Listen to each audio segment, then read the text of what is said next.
যশোর জেলা বিএনপির দ্বিবার্ষিক সম্মেলনের দৃশ্য এটি। শনিবার জেলার কেন্দ্রীয় ঈদগাহ মাঠে আয়োজিত সম্মেলনে লন্ডন থেকে ভার্চুয়ালি যোগ দেন বিএনপির ভারপ্রাপ্ত চেয়ারম্যান তারেক রহমান। এ সময় নেতাকর্মীদের বলেন, দলের সুনাম ক্ষুণ্ণ হয় এমন কোনো কিছুকেই ছাড় দেয়া হবে না। বিএনপি একমাত্র দল যারা কোনো ডিনাইলে থাকে না, অর্থাৎ আমাদের ভিতরে যদি কেউ অন্যায় করে তার বিরুদ্ধে আমরা ব্যবস্থা গ্রহণ করি। এই উদাহরণ একমাত্র বিএনপি দেখেছে। এটি বাংলাদেশ জাতীয়তাবাদী দল এবং অন্য দলের সাথে এটি হচ্ছে অন্যতম সবচেয়ে বড় পার্থক্য।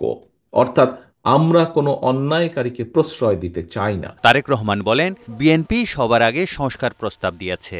স্বৈরাচারের রক্তচক্ষু উপেক্ষা করে ৩১ দফা ঘোষণা করা হয়েছিল। মানুষের ভোটের অধিকারকে হরণ করে ক্ষমতা দখল করে রেখেছিল, তখন তার সেই রক্তচক্ষুকে উপেক্ষা করে বাংলাদেশ জাতীয়তাবাদী দল দেশের মানুষের সামনে ৩১ দফা উপস্থাপন করেছে।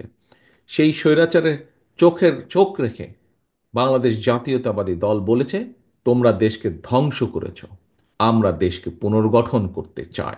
জনগণের প্রত্যাশা অনুযায়ী দ্রুত নির্বাচন দেয়াই এখন অন্তর্বর্তী সরকারের প্রধান কাজ, এমনটাই মনে করেন বিএনপির ভারপ্রাপ্ত চেয়ারম্যান। ক্ষমতায় গেলে ভেঙে পড়া রাষ্ট্র কাঠামো পুনর্গঠনেই প্রথম কাজ হবে বলে জানান তিনি।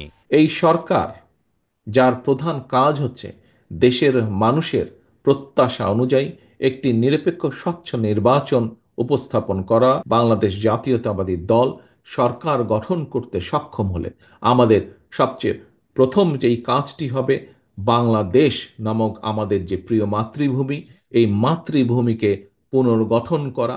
৩১ দফা মানুষের ঘরে ঘরে পৌঁছে দিতে নেতাকর্মীদের প্রতি আহ্বান জানান তারেক রহমান। তারেক শিকদার, বৈশাখী সংবাদ।